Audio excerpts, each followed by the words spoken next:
This is your reality check.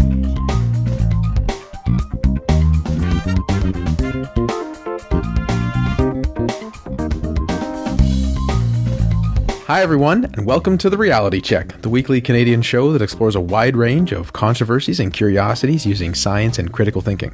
This is the show for Tuesday, March 27th, 2018, and I'm your host, Darren McKee. With me, as usual, are Adam Gardner.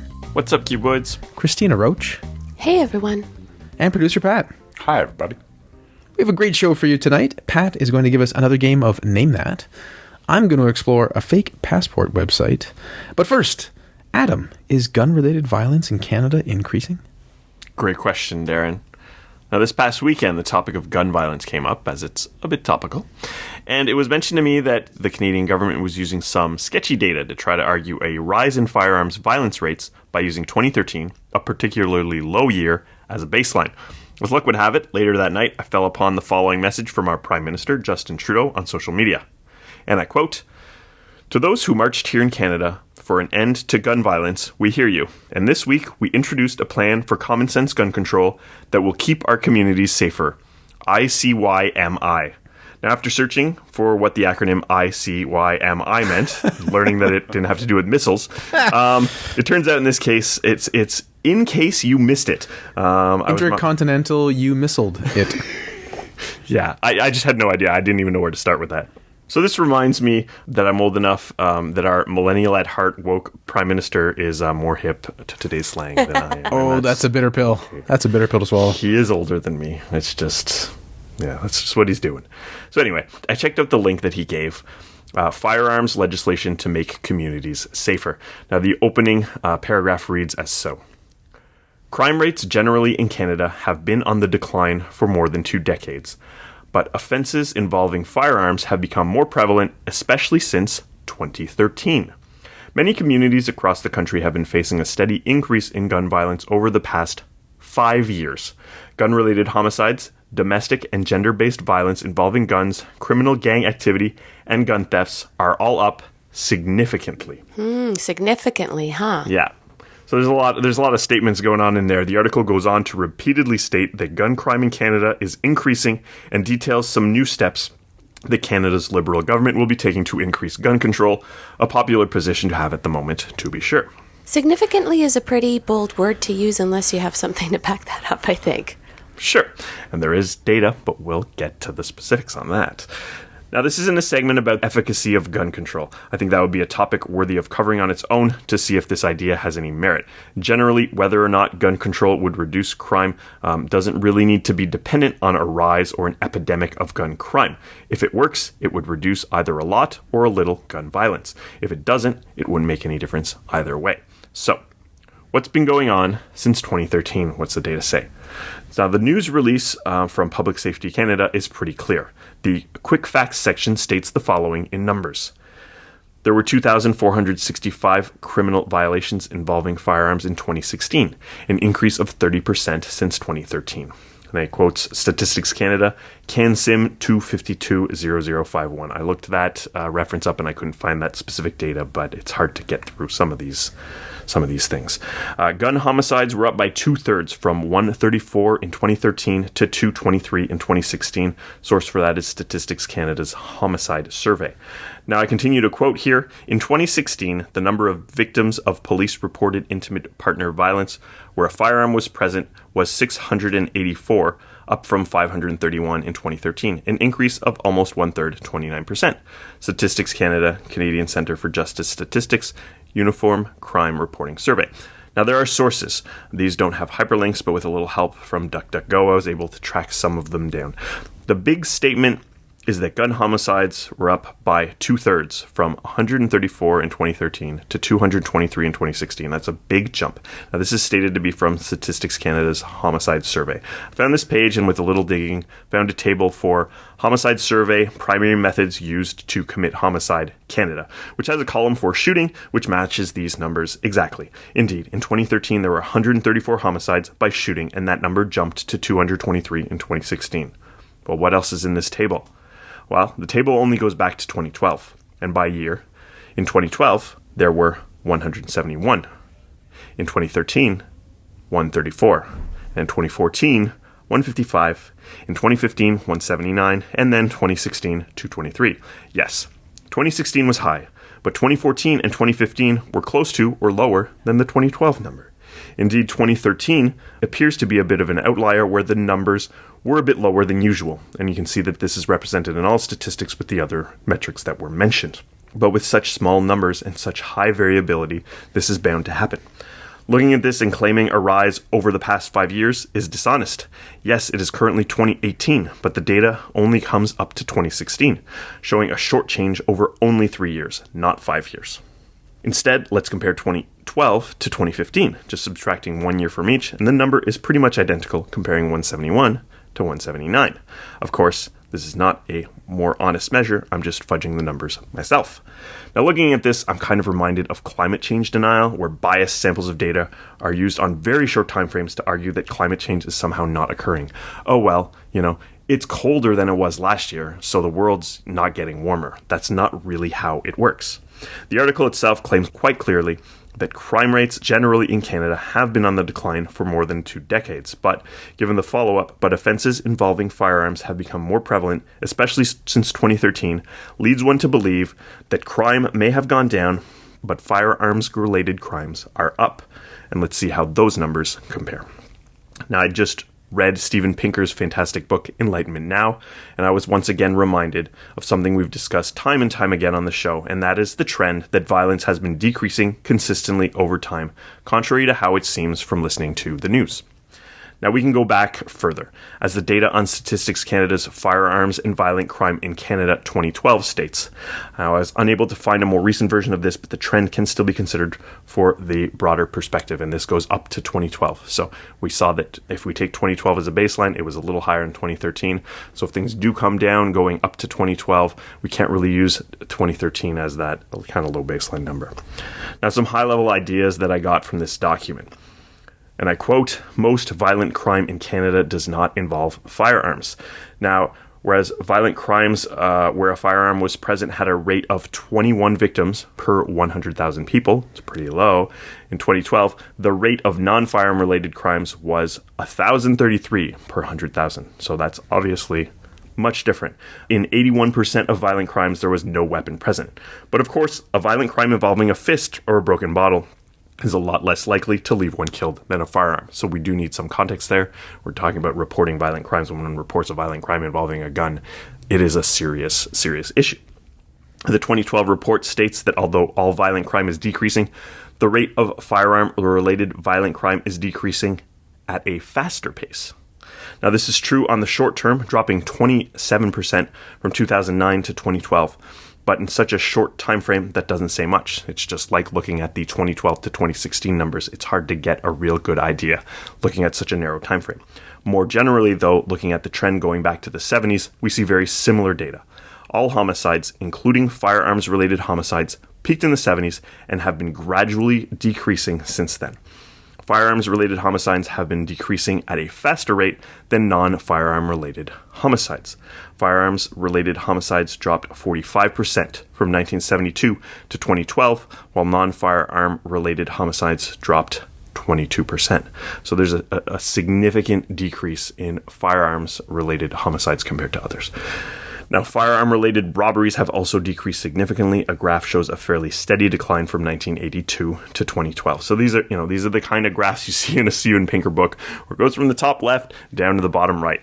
It's going down. Maybe not quite as drastic, but these numbers are still, often sort of cut in half type of thing. Now, one increase, as I believe we've mentioned before, is an increase in gang-related violence. In this case, there is a particularly strong increase in firearms-related, gang-related crime. A chart on the Statistics Canada site shows gang-related firearm homicides increasing steadily from 1992 to 2012, and this is sort of in contrast to a lot of the other data we're seeing. Handguns are used in the majority of these crimes, some 75% of them. Wow. So should the recent rise in firearm-related crime be legitimate and not just some sort of sketchy data, gang-related crime could certainly account for offsetting the trend of such crimes lowering over time. And if these are really getting that much more significant, we could expect to see a small increase in them after it gets pronounced off.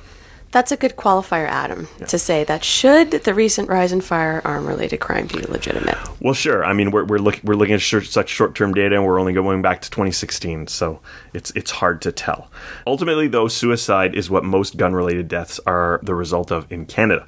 80% of firearms-related deaths are suicides. This, however, is not counted in data on homicides, because that's just not how it works. Now, in this sense, the best way to reduce firearm-related fatalities would be to reduce suicides. Maybe that is also gun control. This isn't something I want to really get into in the segment, but maybe that's how it is, or maybe there's other sort of outreach programs you can do to try to mitigate these kind of problems. Now, this kind of data can be very useful in helping the police to target certain areas and certain behaviors. In this case, however, the anomaly that had low levels in firearm-related crime in 2013 is being used to exaggerate the numbers to push the narrative that firearm-related crime is on the rise. While we may be seeing a small local surge in firearm-related crime over the past few years, this doesn't offset the great trend in lower crime rates in general, especially involving firearms over the past few decades. Further, with this data only covering the years 2013 to 2016, we aren't even seeing the last 5 years, as the press release claims, which may or may not turn out to be a further reduction in firearms crime rates. Is gun violence increasing? Perhaps slightly in a short time frame, but the long-term trend is still a decrease. The apparent increase since 2013 is at best an anomaly in limited amounts of data, and at worst, intentionally deceptive. Either way, any amount of gun violence is undesirable, and if there's an effective way to reduce it, that should absolutely be considered.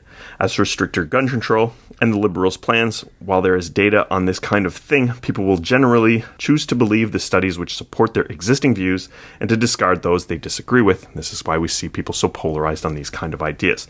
This is certainly a topic which I think we will need to look at in the future. Unfortunately, it's not something I can get into in the scope of this particular segment. Good work, Adam. I quite like segments like this with a lot of data analysis, and it makes me think of Kierkegaard, of course, where life must be lived forwards but can only be understood backwards, in the sense of if you're trying to understand what the trends are, you're obviously lagging in time because you have to wait till a year or two has passed to collect the data. Yeah. And if you're law enforcement or any of those realms, you want to understand what happened in those years to then try to make it happen or not happen again if it went up or down, to then get policies in place. And it's so difficult to be able to act in the future, looking at the past, but being in the present. Yeah. It could actually be that this does reveal an increase. Yeah. But it's not just an anomaly. What I'm trying to say is, at best, it could actually be the signs of it. Yeah. And they're on the right track, but mainly by luck. And if there is an increase, great, we should do something about it. And if there isn't, we can still do something about it. That's kind of where I'm a little troubled.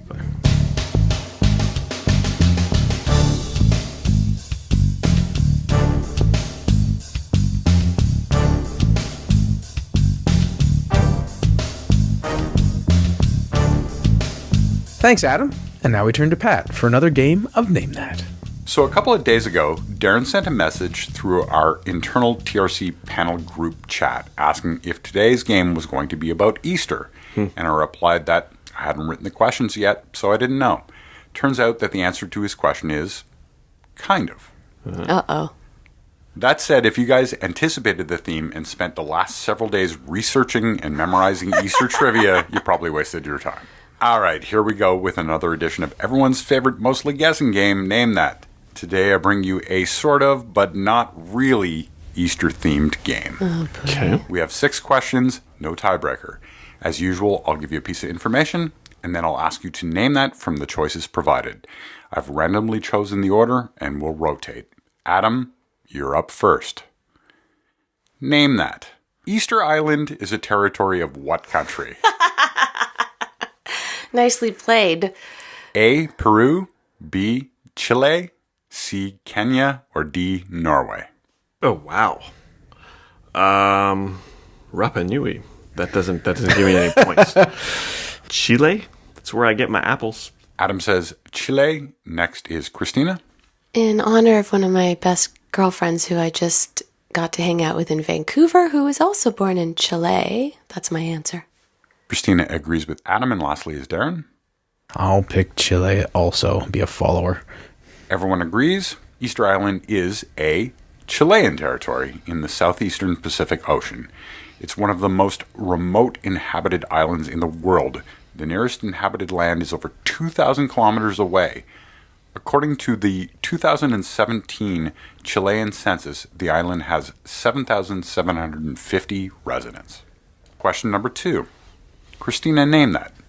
In France, how are Easter eggs thought to be delivered to children on Easter Sunday? A. By the Easter Bunny. B. By the Easter Goose. C. By the Virgin Mary who delivers them as children sleep. Or D. By a church bell that scatters eggs as it rings. I'm going to go with B. Goose. Christina says the Easter Goose. Next is Darren. Of course, it's bells. Darren says, of course, it's bells. Lastly, Adam. This is something where being French Canadian doesn't help me at all because we definitely still do the Easter Bunny thing in Quebec and in French Canada. What if it's a trick question, Adam? You never know. I don't think Pat does those, but I'm not going to go say Easter Bunny because I feel that would just be throwing away the question. I'm going to go with goose because they lay eggs. That's all.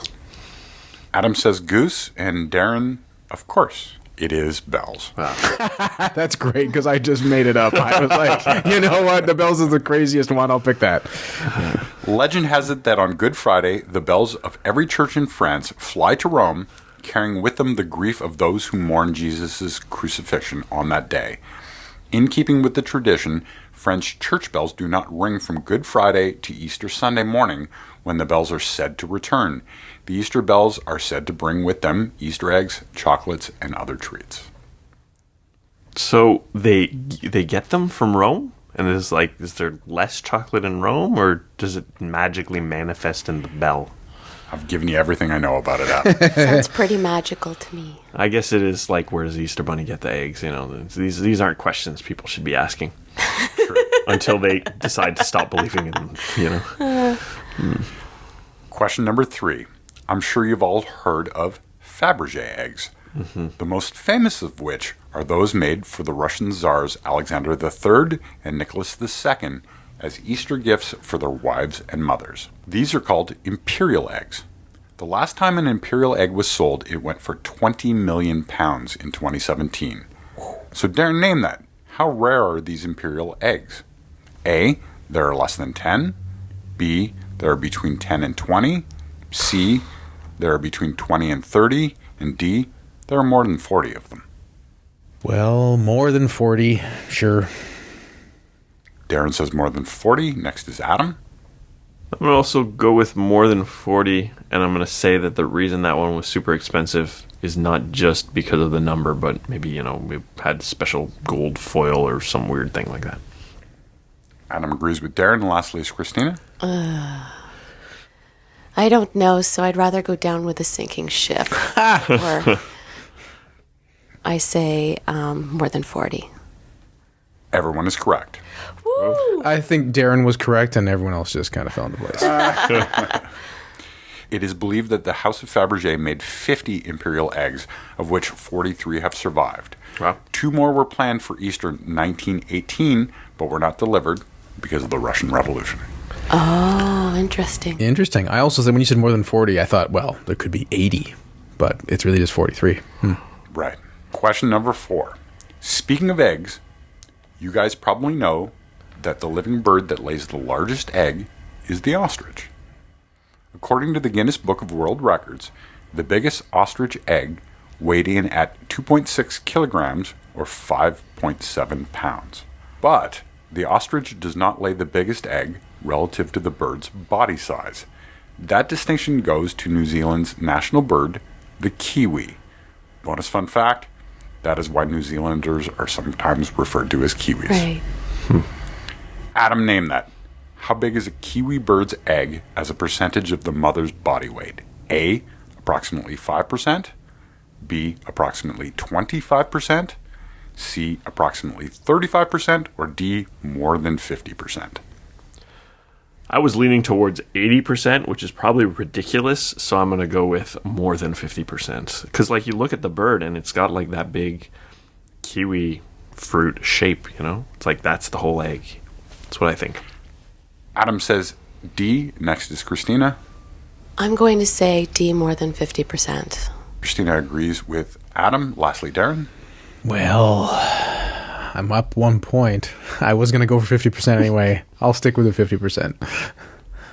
So Darren agrees, and the winner of this is Pat. 50% is a ridiculous number, guys. Oh, no trick questions, eh? Oh, man. The answer is B, around 25%. The kiwi is roughly the same size as a chicken, but kiwis lay eggs nearly 10 times the size of a chicken egg. Wow. The bird is a ratite, which is a family of flightless birds that are usually much larger than a kiwi is. It includes the emu and the ostrich. So do people like farm kiwi birds for their eggs? Like, are they eaten and make omelets and fun stuff like that?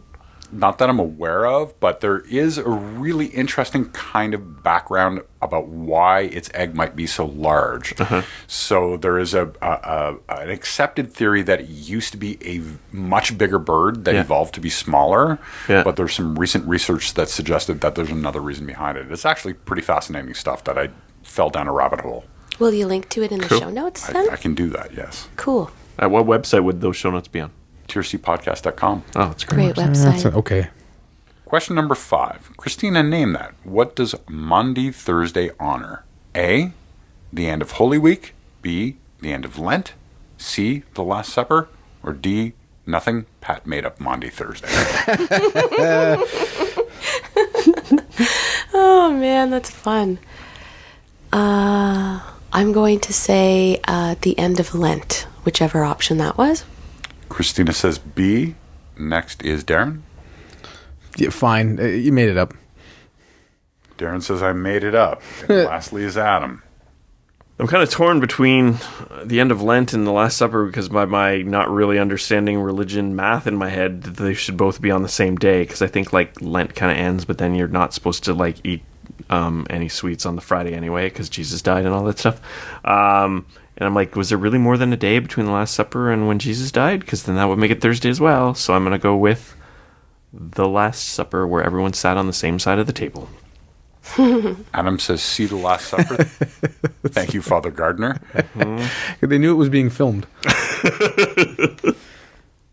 Maundy Thursday is also known as Holy Thursday, and it's a Christian holiday falling on the Thursday before Easter. It commemorates the Last Supper. Boom. Oh, nicely done. Now, to be fair, Pat didn't make it up, but other people did. So I feel half points. Unless Pat's a time Half traveler. point to Darren. So going into the last question, I have Adam with 3, Christina with 2, and Darren with 3. Question number 6. At 3,318 meters, or 10,885 feet, why is the sole runway on Easter Island so long? Darren, name that. A, to enable planes flying in different directions to land at the same time. B, it was an emergency space shuttle landing site. C, feet were mistaken for meters when the runway was built. Or D, it's also used for land speed record trials. Wow. NASA it is, Pat. Darren goes with it was an emergency space shuttle landing site. Next is Adam. Come, join me, Adam. They did. There were aliens there and gargoyles. I didn't make that up, although the show's made up. There's probably a reason for it because of its remoteness, but I'm going to go with that landing and taking off at the same time. Like maybe the planes can't circle or something like that. So I'm going to say that letter as the answer, whatever it was. Adam goes with A, to enable planes flying in different directions to land at the same time. And lastly, Christina. I'm going to go with D. Christina says it's also used for land speed record trials. Congratulations, Darren. In 1987, NASA completed a project to lengthen the runway on Easter Island in order for it to be used as an abort landing site for the U.S. space shuttle. It's funny, that was my inclination to say that one, but then I thought, nah.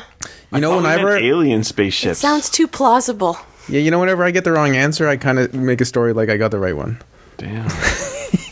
Darren, is it me or does it feel like you've won the last few games in a row? Yeah. I think it's true. One can He's only won say more my of the last few games than Dad and I, for sure. one can only say my guessing has gone up dramatically I in terms of skill. I think I've won one game in the history of the show. I don't know. Thanks, Pat, for another very difficult and fair game of Name That.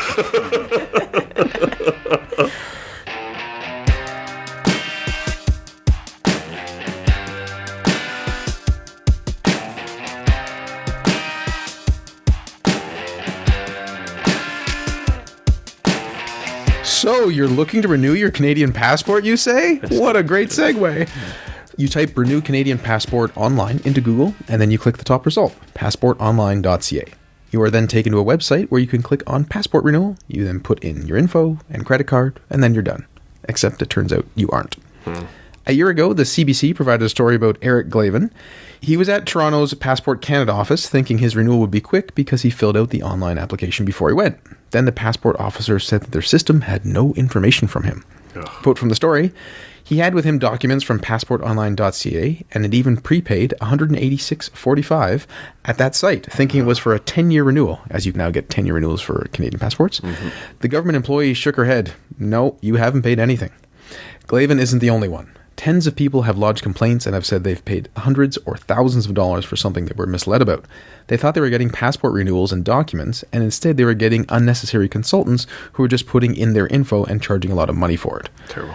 At the time, again, this is about 14 months ago, the website looked more like government websites in coloring and structure, and it even had a maple leaf in the top corner. It wasn't a red maple leaf like government sites typically have, but the average person might not know that. I only heard about it a few days ago when CBC published another story saying that this website was still in existence. The new story describes a bit of the old one. It also provides information from an ex-employee that says this place engages in sketchy consultation practices, doesn't really add much value, and charges people a lot of money. I thought this was terrible and surprised such a thing exists, passportonline.ca. So I went to the website, and it wasn't as bad as CBC made it seem, at least in appearance. The website does not look like a government website now. There is no maple leaf, and the colors are not at all government standard.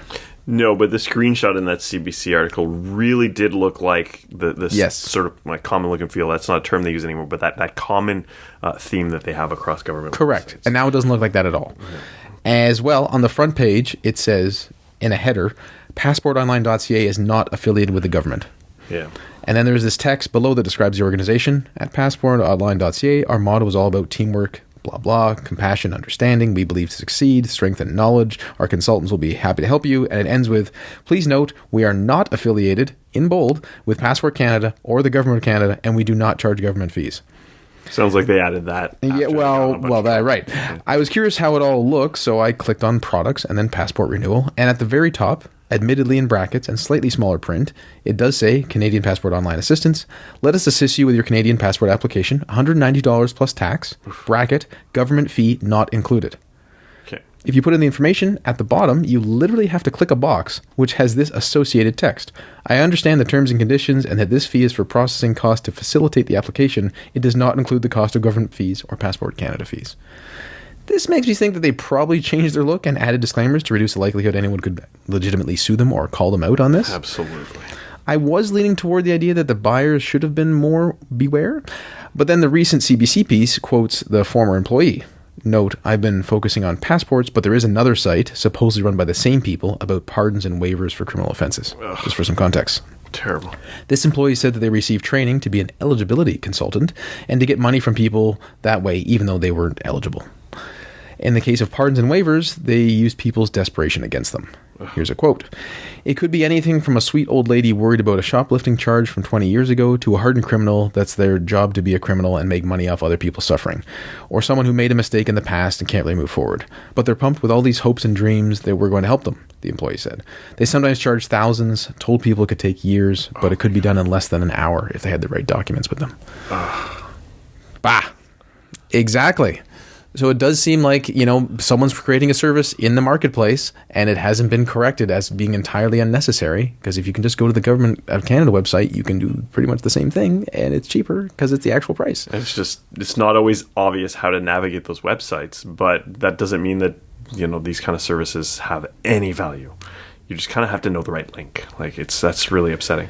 It and is. also, I did notice that I did Google a few of those keywords that I saw in that article that you're referencing here, Darren, and almost none of them find this website anymore at the top. So I think Google kind of like really dumped them, right? Whether that's users intentionally not finding it, or if the government of Canada kind of tried to promote their own website through meta tags and whatnot. Sure. But It was number 4 though for me when I put it in. It now was. I didn't use the exact search terms they said in the article. Wow. But it was number 4, so it wasn't that difficult. okay, I found it like at the bottom of page 2, so it took me a little bit. Oh, but, maybe I just found it more specific. yeah, maybe. Huh. So I want to say that this is not that uncommon based on people's immediate needs or actually people's desperation. Because I think that there was an episode of Reply All, the podcast Reply All, that exposed a number of websites that were related to things that have been lost in taxis. Oh. And they posed as either the taxi company or the city, and they were charging a fee to try and recover things that had been left in taxis, and it was just a scam. Wow. And then they terrible. would then go and do the regular lost and found type stuff on their behalf. It was pretty terrible. It's a saddening thing these things still exist, so I just want to make people aware. Be careful with such things, and especially if you happen to have elderly parents who might think they're doing something more effective and efficient, and it turns out they're not at all. And thanks for listening once again. Adam told us that gun-related violence in Canada may or may not be increasing. We don't have clear stats to indicate that's the case, despite the government trying to make that case. Be careful and look at the fine print and think about trend lines and what data points are missing or when they are grouped. Pat gave us a fantastic game of Name That, loosely related to Easter, and I told you that passportonline.ca is a scam website that should be avoided. Until next time, think better to act better. Peace out, Cuboids. Stay classy, not smartassy. We'll talk to you next week, everyone. For show notes or to discuss this episode, visit our Facebook page and website at trcpodcast.com. For general inquiries or to send a topic or parody suggestion, email info@trcpodcast.com. Help support the show by leaving a review on iTunes and liking us on Facebook. Follow us on Twitter at TRC_podcast.